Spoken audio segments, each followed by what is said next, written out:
and my biggest fear is that you'll come back and forget what it's like to laugh. You told your father you enlisted, and he asked you, "Son, are you ready to die?" You said nothing. I have seen your father fixing your cars, walking around in sweatsuits to take your police dogs out for a walk with a face colder than the nights he spent in Beirut. I don't know if I'm ready to look at you like I look at your father. I don't know if I want to look at you and still see remnants of tear gas hiding beneath your eyelids. You sleep about 3 hours a day, and I'm getting worried that you're starting to love it. I'm getting worried that you're too ready to watch your platoon over yourself. You have showed me clips of what boot camp looks like, and I'm worried that you might want this brotherhood forever. I'm not saying you shouldn't do it. I just want you back alive. I just want you back without crosshairs in your pupils, without splinters of barbed wire on the surface of your skin. I want you back smiling and making jokes about how we're the most platonic pair of soulmates imaginable, but even that is changing. We both know our love is inevitable, but timing has never been a friend of ours. We both came out of relationships where we were both to blame, pulled the trigger to our own grenades, both go back home and realize that old friends are no longer there for you. And we both know that loving each other is not going to cancel out our negatives. We are both soldiers with camouflaging covering our tongues.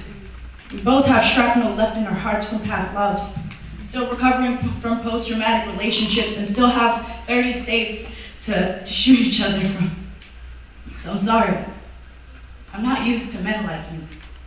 I'm not used to the idea of a man fighting for me instead of fighting with me.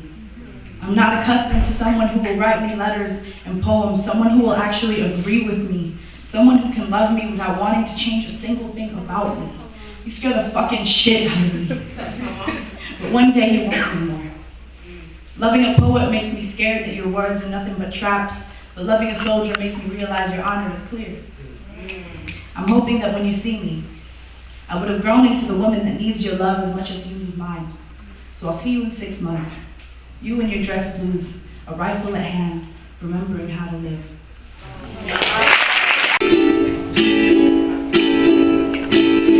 There's a war going on all around the world. You probably know, but a storm just hit the coast. And the U.S. bombed Wuhan and Vietnam, overthrew a democratically elected government. Then they colonized every part of our lives.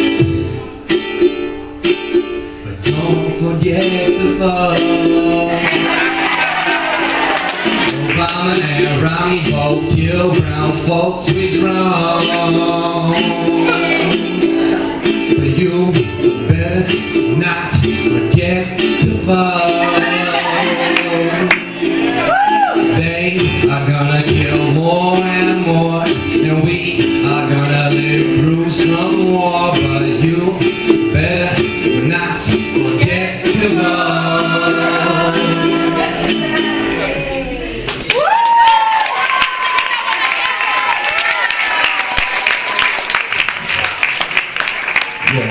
Thank you very much.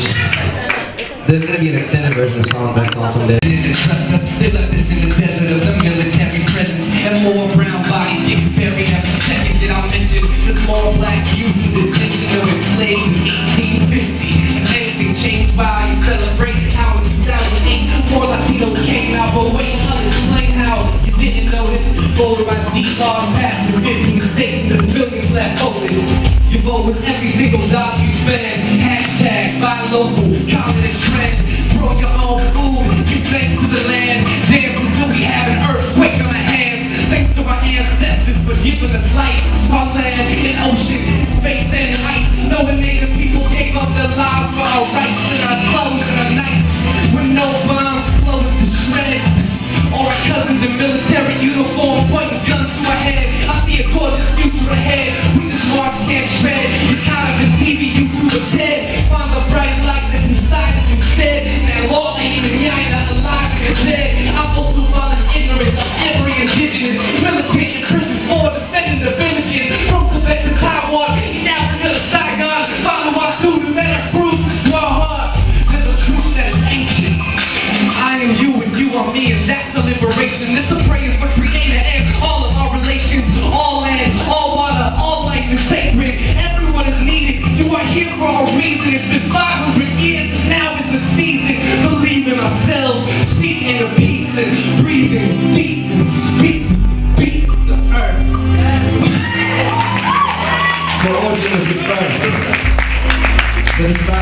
Third, find out what we're worth. The minds have the worth. Far too close, far too slow. This might not be dancing at all, but that music, the steady headboard like 1,000 believers rejoicing. Raise the cup to raise the spirit until the body has no choice but to submit. Bend body and mouth to something inside that the man's out in church. You ain't lived until you've been made gale. Out under the storm at the window until lightning takes shelter in your body. The sweet execution shot of the stubble and fine hairs on a honey thigh. Paradise lost, found in the back of your throat. I shout, oh my fucking God!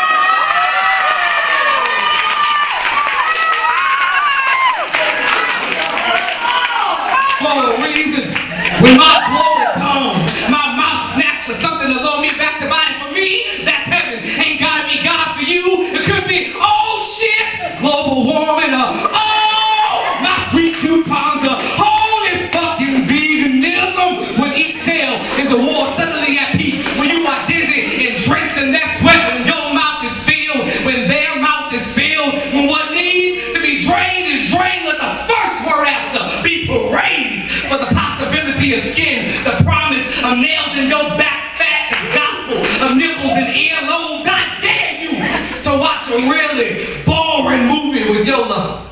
Get tired, put your head in his lap, fall asleep to the loyal churns of belly and heart.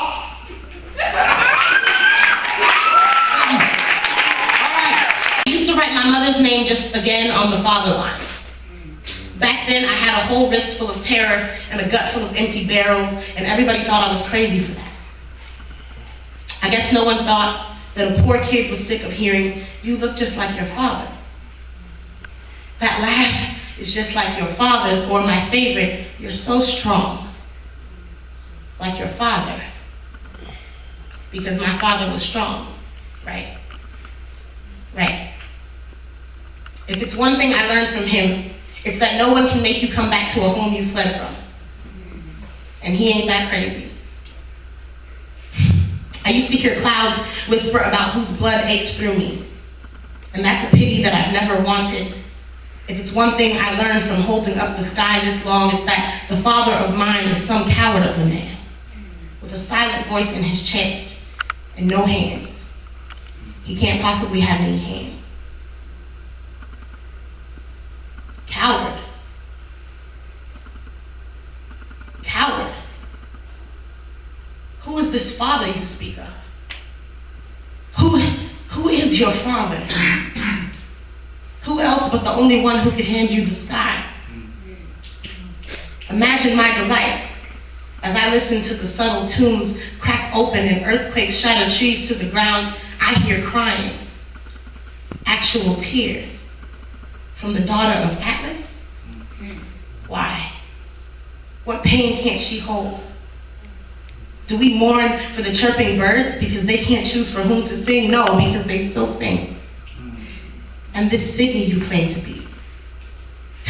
How dare you scream about the name I gave you, with the protruding voice and the crumbling shoulders. Sydney, she who assumed she was without father, she who inherited the sky and complains because it is whole. Sydney, don't you know that being my seed means to live without, that to be of my growing means to be holy and sick, a twisted mouth full of spit, a strong spine, a terrible wrist. If you cannot hold up the sky and also stand, then do neither. Thank y'all so much. Love y'all.